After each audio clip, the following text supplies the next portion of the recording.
Hello everyone and welcome to History 199 Week 2. So hopefully Week 2 was a nice, good transition to get back to school here. Some of you are on campus, some of you are online. Hopefully the get to know assignment was fairly easy and straightforward and you're able to get all the course materials accessed well. I'll be replying to your get to know statements shortly. But this week we're going to dive into our first debate topic. Okay, so we like to use debate topics as a way to approach this course. And the first one here is going to be about the atomic bomb dropping. So it's a great one to start, 1945, and it's a great one to sort of get into this because most of you know the issue. You maybe have studied this in high school or even in other areas. So we're going to look at two different sides of this issue. So the essential question is, should the United States have used the bomb against Japan, or should it try to pursue other courses to end the war? Both sides are very great arguments. You can make logical arguments for both sides.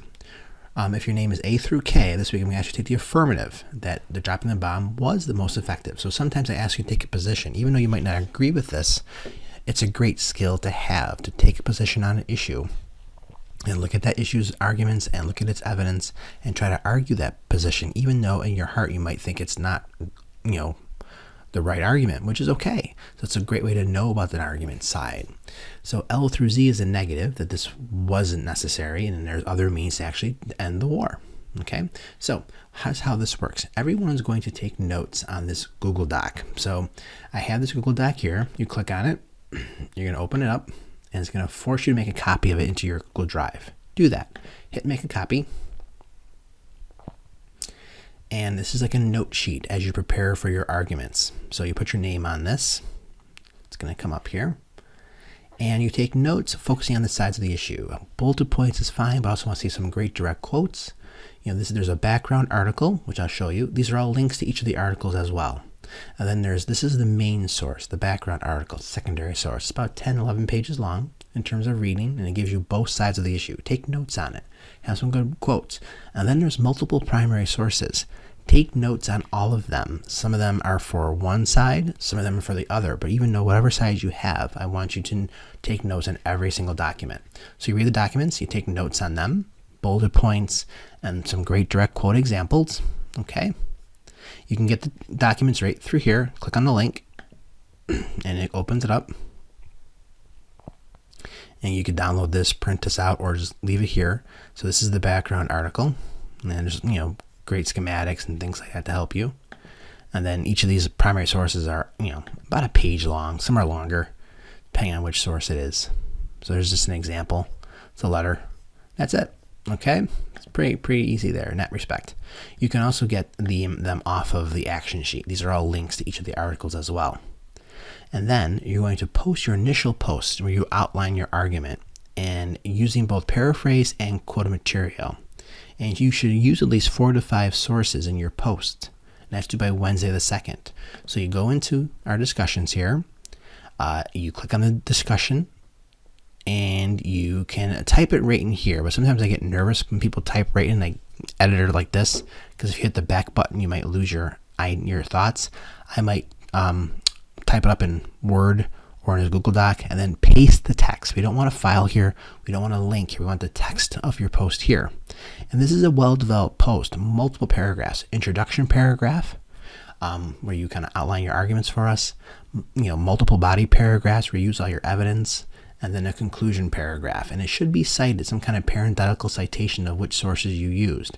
Now, here is an example of an A example from previous debate, not this debate. But here is the initial opening paragraph, their argument. They had several body paragraphs. They quoted their sources. They mentioned which articles they were using. So this is a well-developed post. They replied to other articles. These are their replies to other students' posts. Okay, so that's what we're looking for. Okay, so that's well-developed in terms of what your expectations are. And that's due by the 2nd. And then by Sunday the 6th, I want you to reply to 2 other students' posts, okay? Reply to those who have an opposing viewpoint. So at the top of your post, make sure you let us know, are you the affirmative or the negative? Just put affirmative, give us your post. Negative, give us your post. And then when people reply to your posts, they know which side you're on. And when you reply to students' posts, try to use at least 3 different sources. It doesn't have to be in the same reply. Maybe use one source in one reply, another source in a different reply. So forth. So 2 to 3 other posts at least, hope maybe even more. And that's what we do. And also by Sunday, I want you to submit this note sheet to the assignment drop. Okay, so all you need to do is go to that note sheet. I'm going to ask you to download it as a PDF.